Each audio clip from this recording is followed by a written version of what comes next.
remember what I spoke about, or the vision that I had when we were speaking around the time of the elections, that I saw a python which speaks of a spiritual suffocation that was coming, that it actually had laid eggs, and it was a spirit that is upon this nation, and that God was going to take charge of it over the first, from January, from the first 80 to 100 days. Now, I didn't know what that meant, and I still don't know what that means, but I'll tell you this much. The first 80 to 100 days, which starting now in January, whatever time that is, this spirit will be destroyed. But I really felt burdened because I knew that it wouldn't just go easily. Now, where's that picture? Did we Facebook the picture of that Abby sent us? Abby Black, was it? This picture of the child drew about the eagle attacking the python, and of course the eggs would not hatch. All of this is important to understand, because if you don't think there is such a thing as spiritual warfare, my friend, you've got a problem. Because Daniel spoke about this when the prophet was praying, and he knew that he was praying for something more than just his own needs, but he set his face to Jerusalem, which I've spoken to you about already. When you pray, when you walk with God, whatever, you set your face not to your problem. He didn't set his face to Babylon.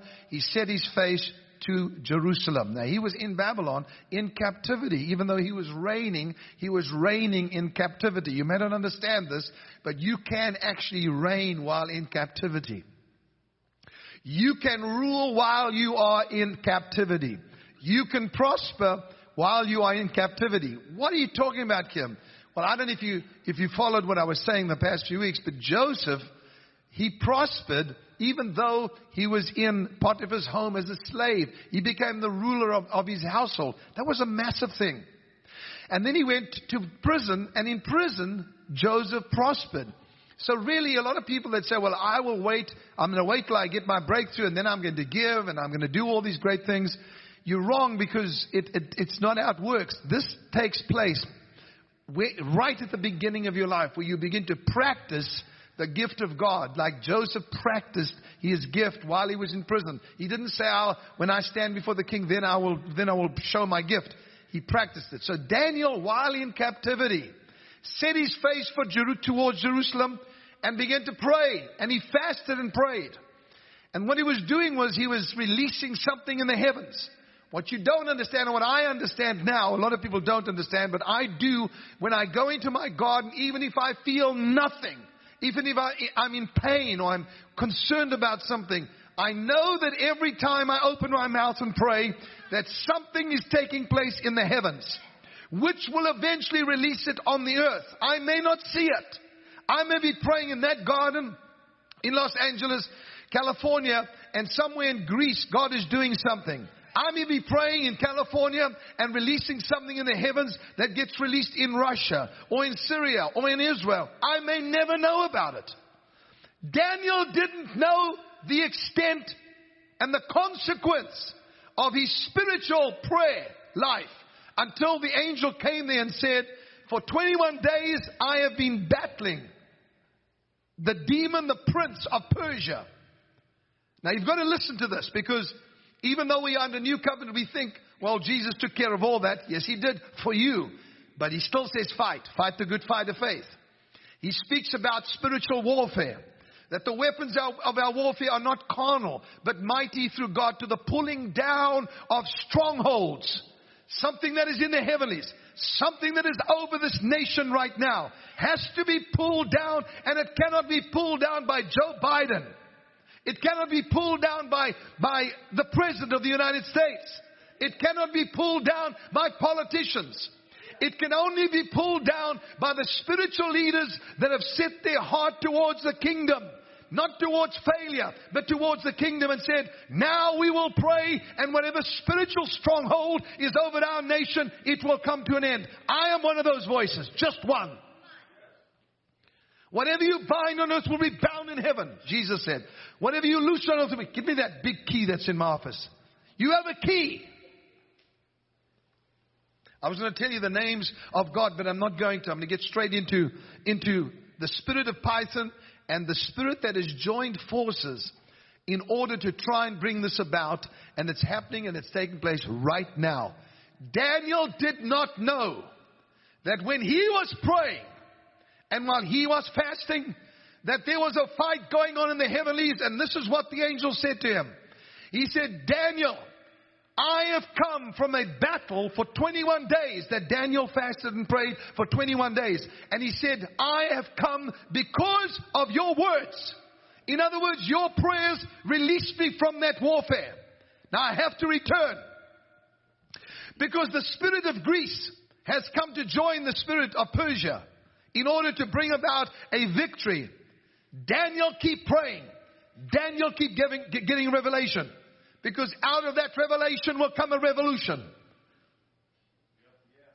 Out of your revelation will come a revolution. That's what we need in this nation. We need a divine revolution. We need a turnaround. We need young people to understand that God is exciting. That His kingdom rules and reigns. And there's not failure. There's no room for failure. Everybody say, there's no room for failure. So what am I saying? I'm saying that while you're in captivity, you can give it to me, thanks. Thank you. While you're in captivity,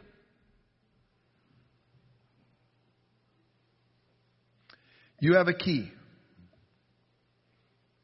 Compliments of Ed Monroe. Gave me this key. We have a key. Switch your phones, please. You have a key. That's my wife. Yeah, I knew it. I tell everybody, switch your phones when you're busy. We have a key. The key is prayer. But not regular, ordinary, needy prayer. It's prophetic prayer. What I am doing today is equipping you to join forces to pray not only for America, but for the nations that are under attack right now.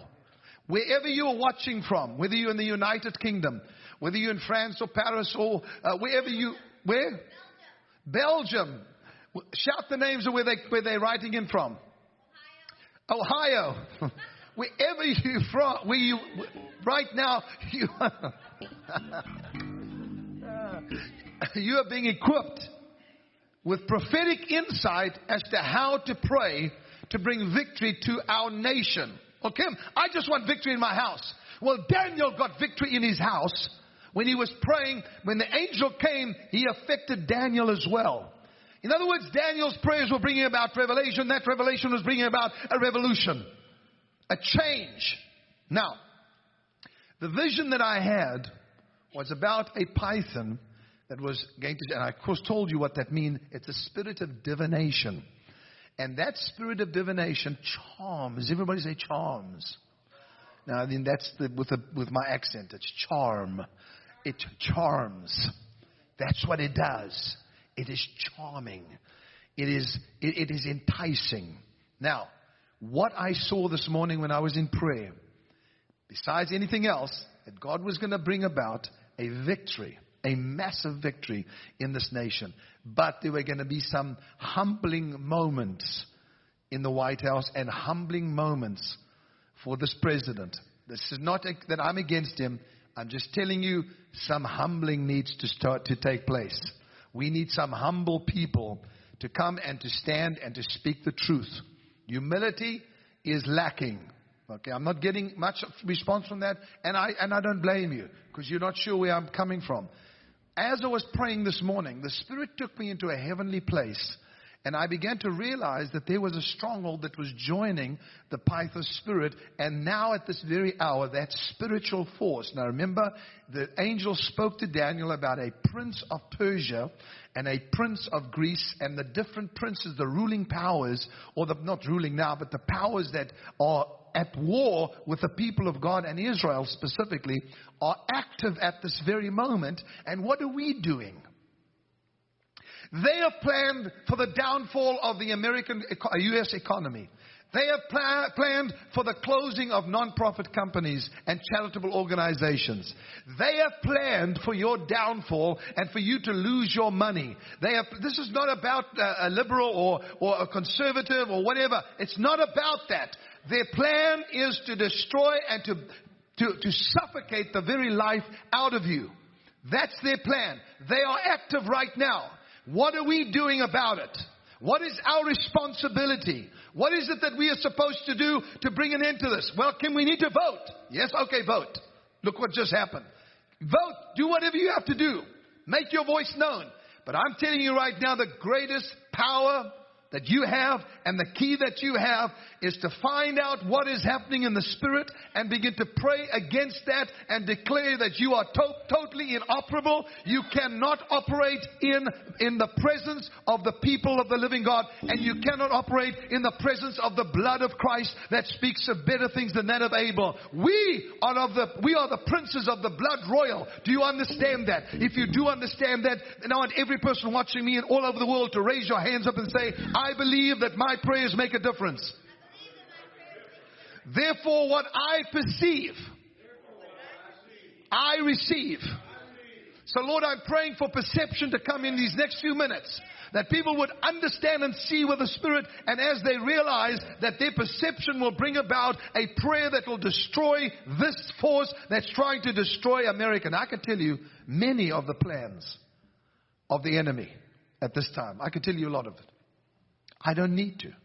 I've just told you a few things, and eventually it gets onto to your national news, to your news to go and find out that's what they're planning.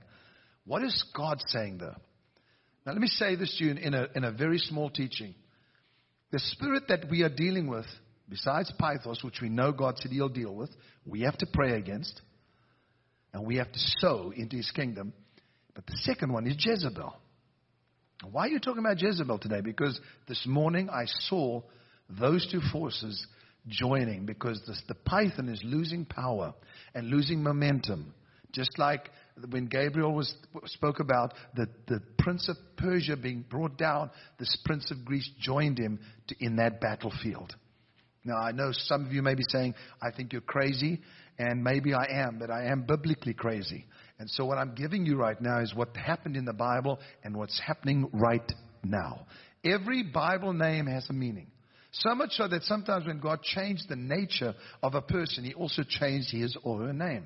Now, Sunil will tell you and show you in Code Breakers, not today, that how it was. I heard the plans of demonic powers when I was in Detroit, Michigan, and prophesied when they said, we will change the name of America and we will change the name of Israel. Now, some of you are perhaps sitting there saying, this is absolutely stupid. It's happened in the past. It can happen again. Don't be so sure of yourself. I'm not even going to talk about the gun control issue right now, but this is going to get very, very nasty. I'm just warning you, and maybe some of you know that, but it's going to get really nasty. What do we got to do about it, Kim? We are covered by prophetic preservation. But remember something. When God changes a person's name, it was for the future. In other words, when He changed the name of Abram to Abraham, because God believed God's promise of a son. And so He changed his name to Abraham, putting God's in there. So He changed his wife's name from Sarai to Sarah. Okay, you got me. Years later, after the angel of the Lord had wrestled with him all night long, Jacob's name was changed to Israel. Now remember something, each one of you, according to Revelation chapter 3, you've been given a new name, which means you have a nature inside of you that is able to fit with that description and that name. That's another teaching altogether, and it's in the Bible. Go to Revelation 3 something, I don't know what it is, and it's there. And you'll find out He says He is given, in fact, I'm going to read it to you right now. Miranda, can you bring me my Bible, which is normally, yeah. And I'm going to read this to you because I want you to see something, because we're going to be dealing with the book of Revelation as well and the future. You have to go and get it. That's usually, yeah. I had it earlier on. Okay. So Jacob wrestled with God, and God said these words to him. Now, sometimes we're going to realize that what we're wrestling is for our future. What we're wrestling for is for what is already inside of us, our destiny. Remember, son, the enemy does not want you to get what God planned for you to have. You all know that. But what are we wrestling? Now we know it's a spiritual battle. We cannot do it by ourselves. But Jacob wrestled with God. Now that's a great wrestling match, because God usually loses. Let me show you why. And when I don't say lose, I'm kidding with you. So when Jacob wrestled with God, he was saying, as he crossed over the ford of Jabbok, when he crossed over that ford, the Bible says that he went by himself and a man wrestled with him all night long. Now that wrestling match was for a purpose. First of all, God wanted to see if he could prevail not only over men, but over God. He can prevail with God, not over God, with God. Let me read this to you in Revelation chapter 3. I hope I can find it because this is one of the most unplanned meetings, although I have prayed a lot. And please write into Facebook and encourage me because I need it now. Oh, okay, thank you. Revelation chapter 3 verse, I don't know what it is. It's somewhere here. Let me find it. I'm going to find it. No, I haven't found it. Anyway, what I'll do is I'll just read it to you then. It's here somewhere. Just go and find it. Maybe somebody on Facebook can write it in. It's where it says, he has given us a stone and written on that stone a new name, which no one knows except him who receives it. I'm just quoting that out of my head. I think it's it's Revelation chapter 3. I just cannot find it at this very second. And anyway, somebody can write in and tell me. It was unplanned. So the scripture says in Revelation, that's the revelation of Jesus Christ. It says, we have been given a white stone and written on that stone a new name which no one knows except him who receives it. 2:17. Thank you so much. Everybody go there. Everybody go. Revelation chapter 2 verse 17. Let's read it. I'm going to read it to you because it's a very exciting one. He who has an ear, let him hear what the Spirit says to the churches. That's to you. To him who overcomes, I will give some of the hidden manna to eat. Beautiful thought here. If you overcome, everybody stop. You say, some of you are thinking to yourselves, well, I didn't overcome yesterday. Did you overcome today? Did you overcome anything today? If you overcame just one thing, you're an overcomer. But Kim, I'm struggling with other things. If you can overcome one thing at a time, you're an overcomer.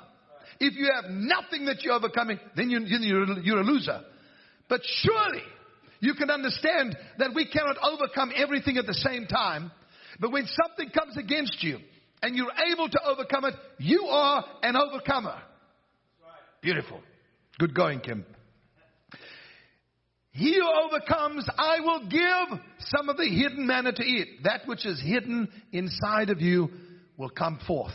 Just like Hannah, the experience she had, we gave some of the hidden manna. No. Anyway, so the hidden manna, when she had it in her spirit, I spoke it out. She had to step out by faith. Hannah could have said at that time, no, I'm not doing it. I've had people say that to me, but she didn't. She stepped out and began to do it by faith.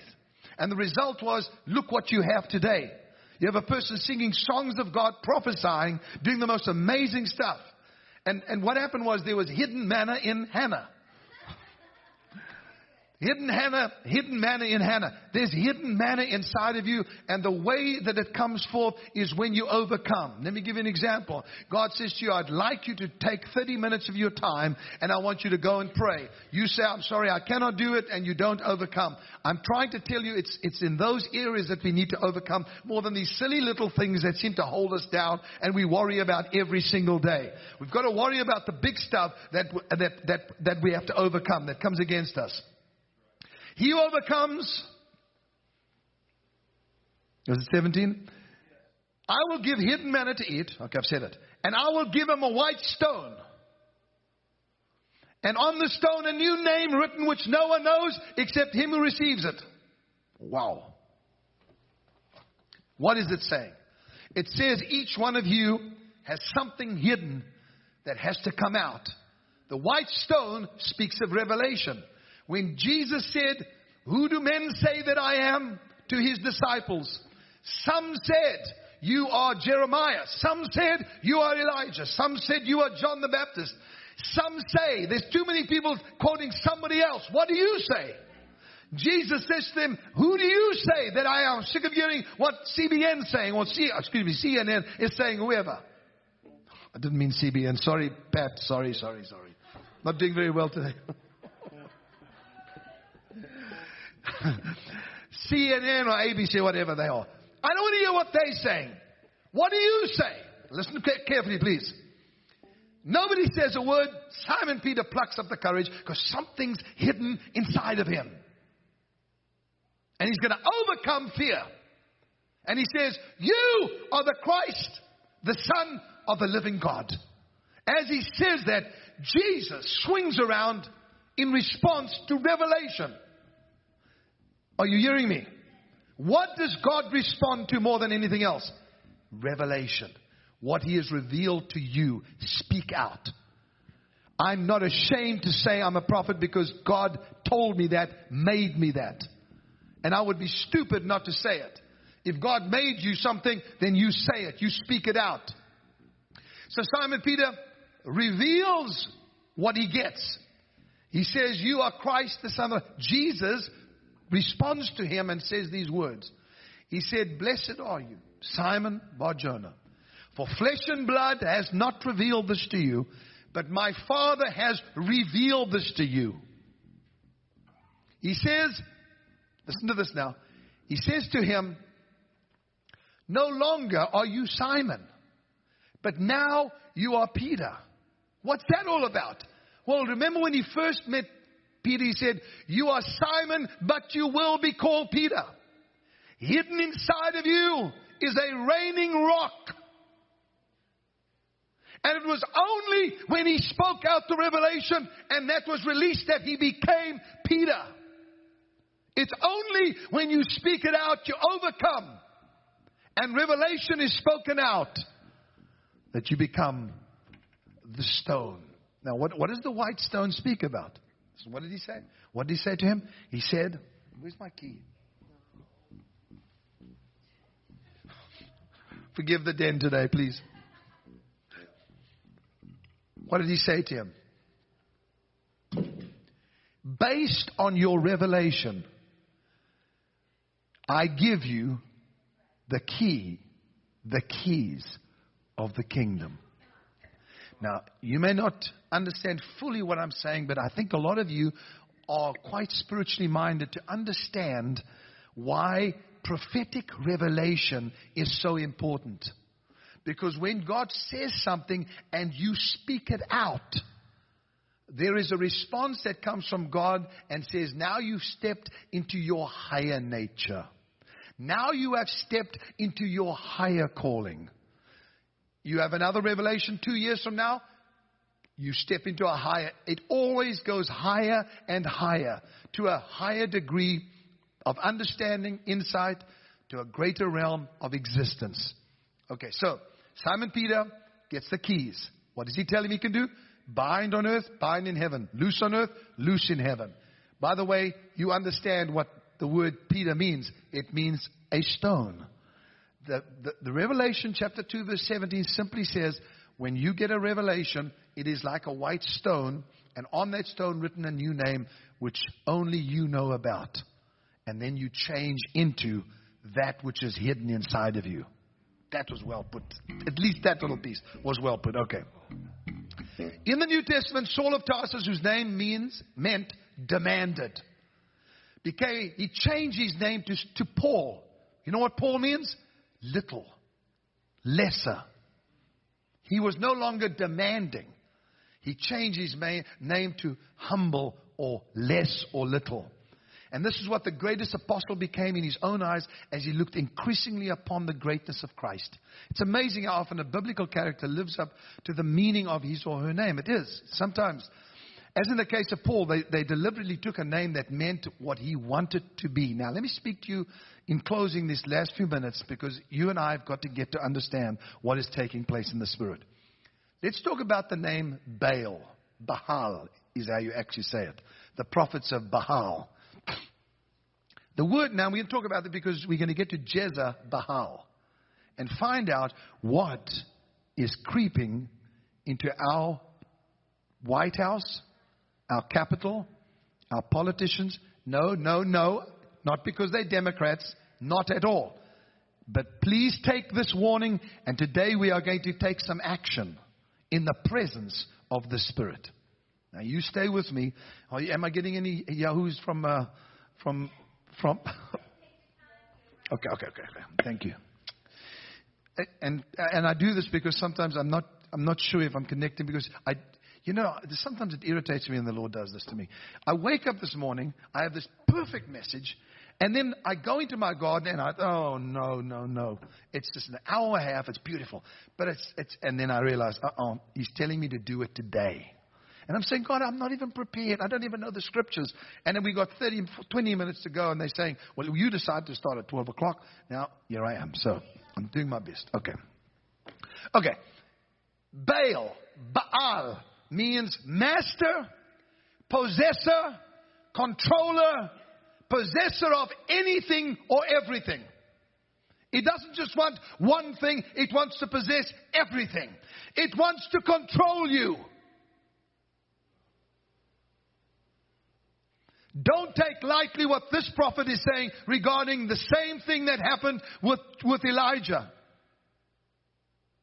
There was a divided opinion when Elijah got onto Mount Carmel to destroy the prophets of Baal and ultimately Jezebel. Do you understand that they were of two opinions? Israel.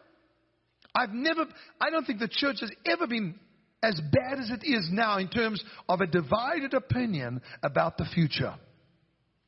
And if we don't give them a glimpse into the future by saying it's not just bad, God is doing good things, God is doing great things, then they're going to lose it.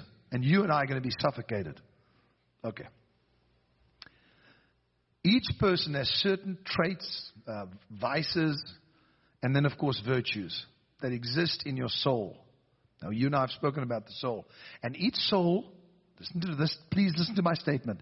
Each soul wants to coexist, which means to exist together. Okay? Like-minded souls search for each other. Now, we're not talking about virtues only, vices. Virtues, wonderful. I see a virtue in somebody. I like that. I am drawn to that person. Our souls attach. We're not talking about marriages and stuff like that. We're talking about in life. Even though marriage it's a very important issue. I'm saying souls like to exist together. Now that's in virtue, but also in vice, in evil. Souls look for one another to do things together. When they built the tower in Genesis 11, which top would reach into heaven, they were totally united. Their souls were coexisting. And they were doing it. The soul of the church needs coexistence as never before. With each other, I'm saying. To be united. I was telling my team the other day, I'm so proud of the Trinity. They do such a great job. You don't get Jesus complaining to the Father, I don't want to do that job. And the Holy Spirit saying to Jesus, I'm not going to. You don't have that. They are completely united. That's why they're called one. Now, it's the same thing is with the soul. You and I, all of you watching, we are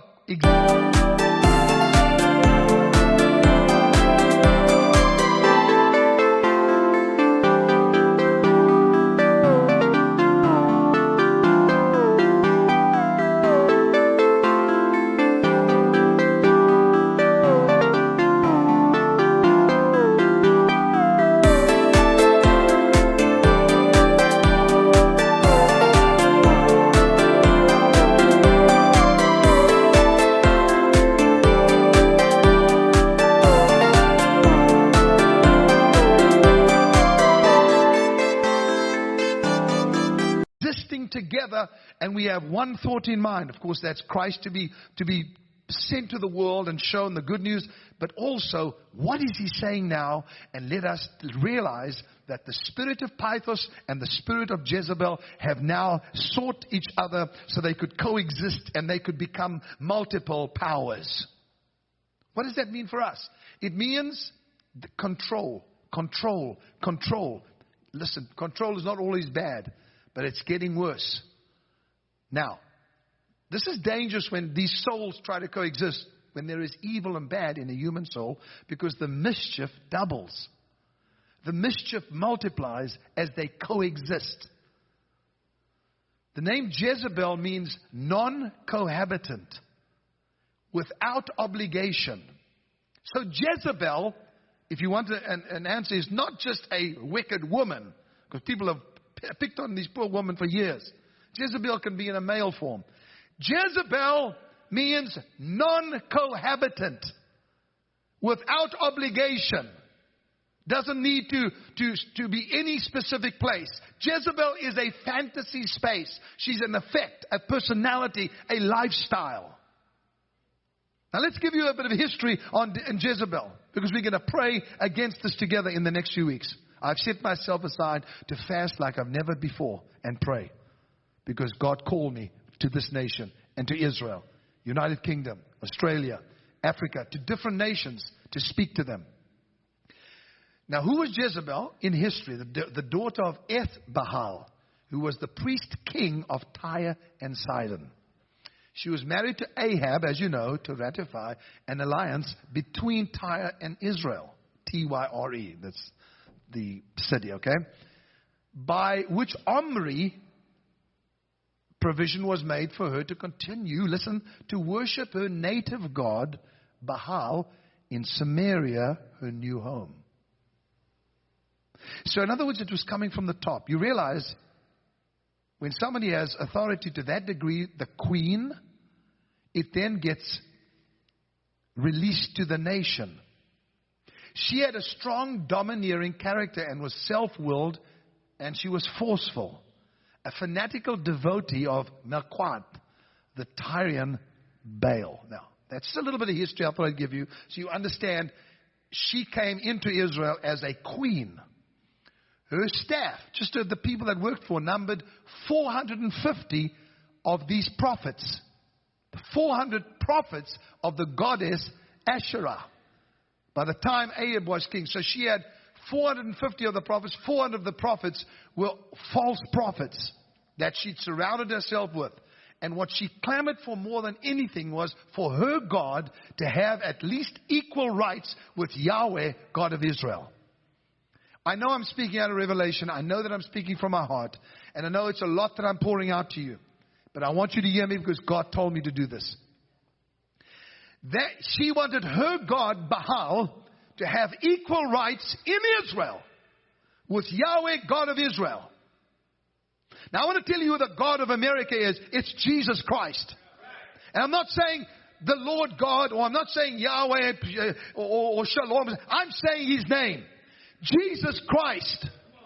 People came to this nation for that purpose. This nation was brought to being for one reason: to announce to the world that there is only one God, and that is Jesus Christ. There can be no cohabitant. There can be no equal other than Jesus Christ.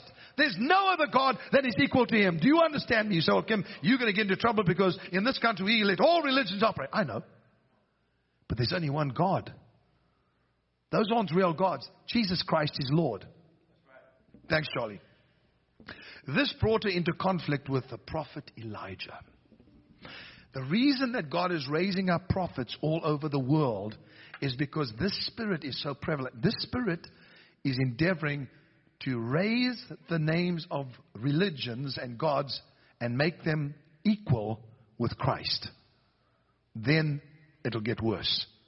Now we come to the real issue. Now Elijah...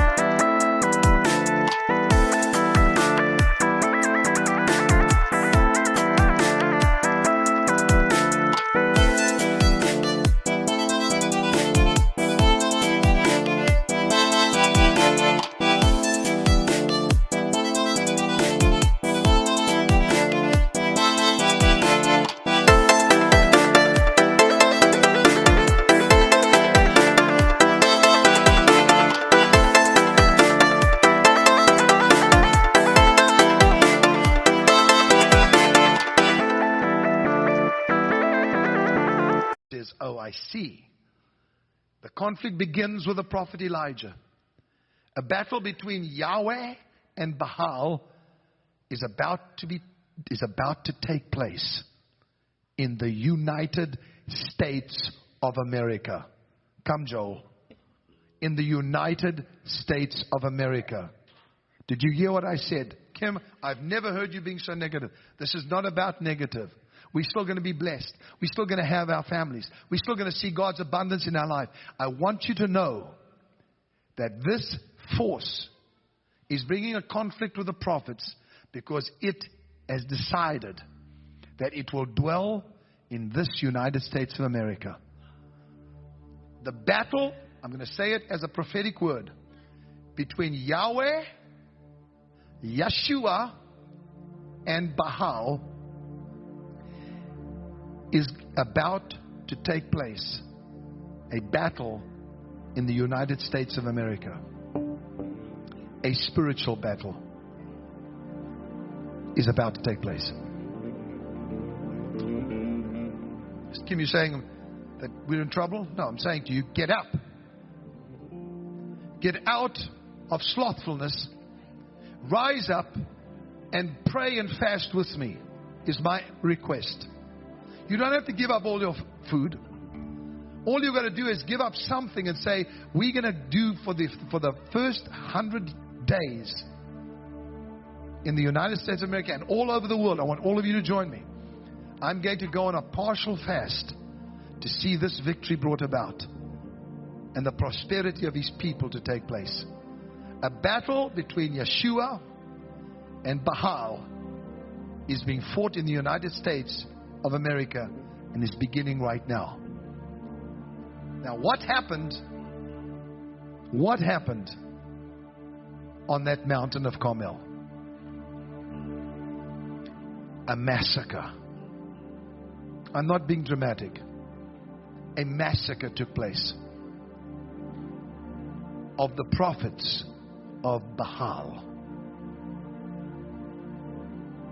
The problem was, instead of diminishing Jezebel's zeal, it augmented it.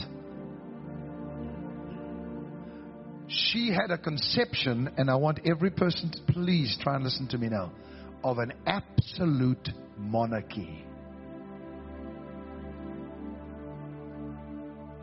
Her conception, her dream was of an absolute monarchy. To rule as long as she lived. That spirit is on our nation and will spread if we, the prophets, don't do something about it. I'm not exaggerating. This is a heavy den, but I need to use this to address it. Are you speaking about the president? Are you speaking about the vice? I'm not speaking about it. I'm talking about a spirit. You work it out yourself. But this force has come to join hands. And I'll tell you the one thing that Elijah did that I love. He mocked their gods.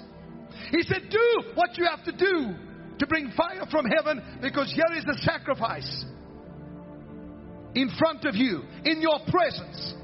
I'm going to offer the greatest offering that Israel has ever given on this Mount of Carmel.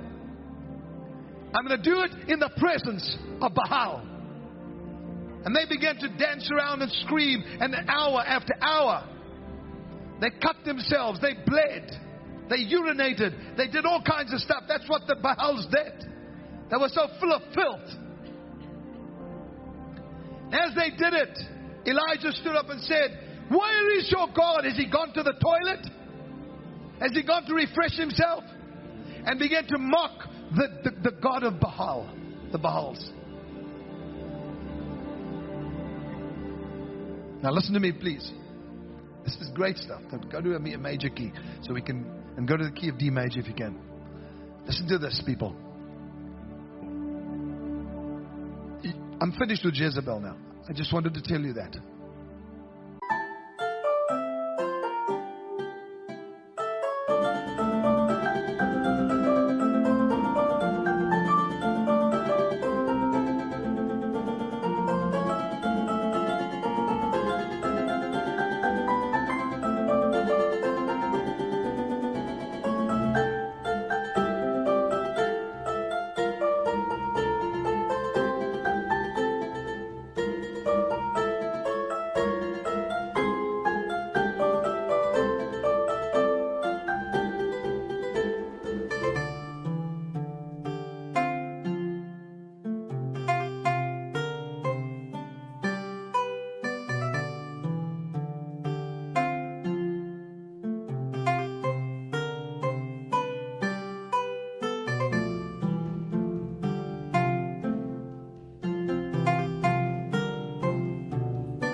But I do want to tell you this.